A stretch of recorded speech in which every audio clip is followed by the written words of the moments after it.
નમસ્કાર, આપ જોઈ રહ્યા છો નેશન પ્લસ ન્યૂઝ. હું છું આપની સાથે હિરલ પંડ્યા. કલા અને સંસ્કૃતિની નગરી વડોદરાએ ગુજરાતમાં 66મા સ્થાપના દિવસને અનોખી રીતે વધાવ્યો છે. વડોદરા મહાનગરપાલિકા, MS યુનિવર્સિટી અને કલાનુભૂતિ સંસ્થા દ્વારા સંયુક્તપણે ગુજરાત ગૌરવ સ્વર યાત્રાનું ભવ્ય આયોજન કરવામાં આવ્યું હતું.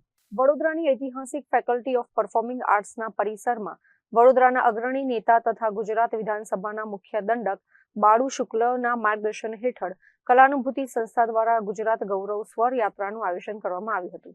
આ સ્વર યાત્રાએ નગરજનોને સંગીતની દુનિયામાં તરબોળ કરી દીધા હતા.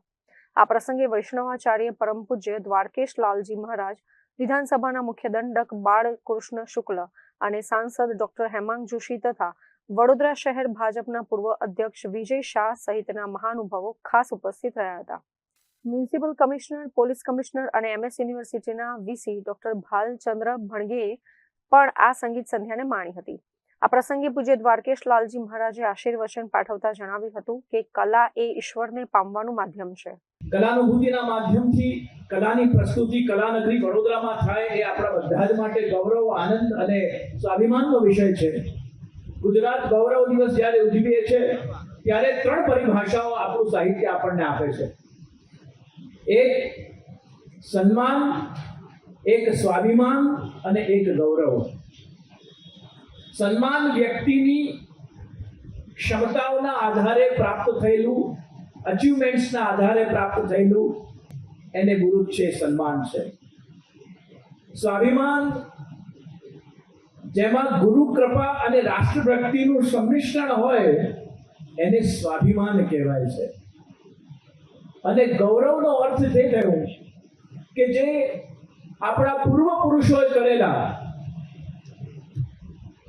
જે પરમ પુરુષાર્થો છે એ પરમ પુરુષાર્થોને આપણને ઉજવવાનો અવસર મળે એના માટે ગૌરવ શબ્દનો પ્રયોગ થાય છે. અને આપણા પૂર્વ પુરુષોના પુરુષાર્થ સ્વરૂપે આપણને આજે 66મા ગુજરાત ગૌરવ દિવસનું આ મંગલમય ઉજવણી કરવાનો સૌભાગ્ય પ્રાપ્ત થયું છે. તે માટે મારી પ્રસન્નતા વ્યક્ત કરી રહ્યો છું.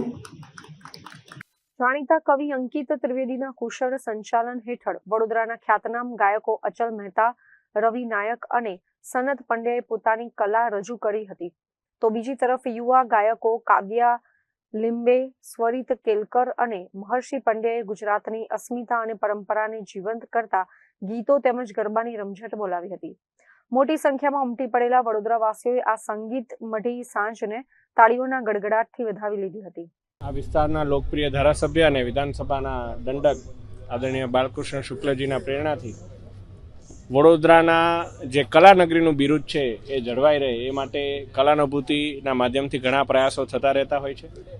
અને આજે ગુજરાત ગૌરવ દિવસ નિમિત્તે કલાનુભૂતિ દ્વારા એક સ્વરોનો સંગમ એ પ્રકારનું સમગ્ર મંચ આજે તૈયાર થયું છે. આપણા પરમ પૂજ્ય દ્વારકેશ લાલજી મહારાજશ્રીની ઉપસ્થિતિમાં એનું ઉદ્ઘાટન થવાનું છે. ત્યારે આજે અહીંયા ઉપસ્થિત રહીને વડોદરા કે જે કલા અને સંસ્કૃતિ નગરી છે એનું જે સાચું કલેવર છે એને ઉજાગર કરવાનો જે પ્રયાસ થયો છે સાચી જ બિરદાવા લાયક છે. અને આ સમગ્ર પ્રયાસ બદલ આદરણીય બાળકૃષ્ણ શુક્લજી અને કલાનુભૂતિની સમગ્ર ટીમને, મહારાજા સયાજીરાવ યુનિવર્સિટીની પરફોર્મિંગ આર્ટ્સની ટીમને હું ખૂબ ખૂબ શુભકામનાઓ અને અભિનંદન પાઠવું છું. 1 મે ગુજરાત રાજ્યના સ્થાપના દિવસ નિમિત્તે આ વિસ્તારના માન્ય ધારાસભ્ય, રાજ્ય સરકારના માન્ય દંડક બાળુભાઈ શુક્લ સાહેબના કલાનુભૂતિના માધ્યમથી એક સુંદર મજાના કાર્યક્રમનું આજે આયોજન કરવામાં આવ્યું છે. વર્ષોથી આપણે સૌ જાણીએ છીએ કે વડોદરા શહેર એ ગુજરાતનું સાંસ્કૃતિક પાટનગર રહ્યું છે. ફેકલ્ટી ઓફ પરફોર્મિંગ આર્ટ્સ જે જમાનામાં કોઈને એનો વિષયનો વિચાર પણ નહોતો આવતો ત્યારે સયાજીરાવ ગાયકવાડ તૃતીયના માધ્યમથી જ્યારે મહારાજા સયાજીરાવ યુનિવર્સિટી બની તે વખતે આ ફેકલ્ટી ઓફ પરફોર્મિંગ આર્ટ્સ પણ બનાવવામાં આવેલી. એના પ્રાંગણમાં આજે 1 મે ગુજરાત રાજ્યના સ્થાપના દિવસનું આપણે સરસ મજાનું અહીંયા આયોજન કર્યું છે. વડોદરા શહેરના લોકલ ગુજરાતી કલાકારો અને ગુજરાતી મહાદાતાઓના માધ્યમથી આજે વડોદરા શહેરના સંસ્કારી નગરીના નગરજનોને એ સુંદર મજાનું કલા પીરસવા જઈ રહ્યા છે. ત્યારે માન્ય બાળુભાઈ શુક્લ, એમની સમગ્ર ટીમ, એમને ખૂબ ખૂબ અભિનંદન આપું છું.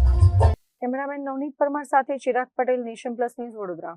સમાચારોના સતત અપડેટ મેળવવા માટે અમારી નેશન પ્લસ ન્યૂઝની YouTube ચેનલને સબસ્ક્રાઇબ કરો, બેલ આઇકન દબાવો અને જોડાયેલા રહો Facebook, Instagram અને Twitter પર.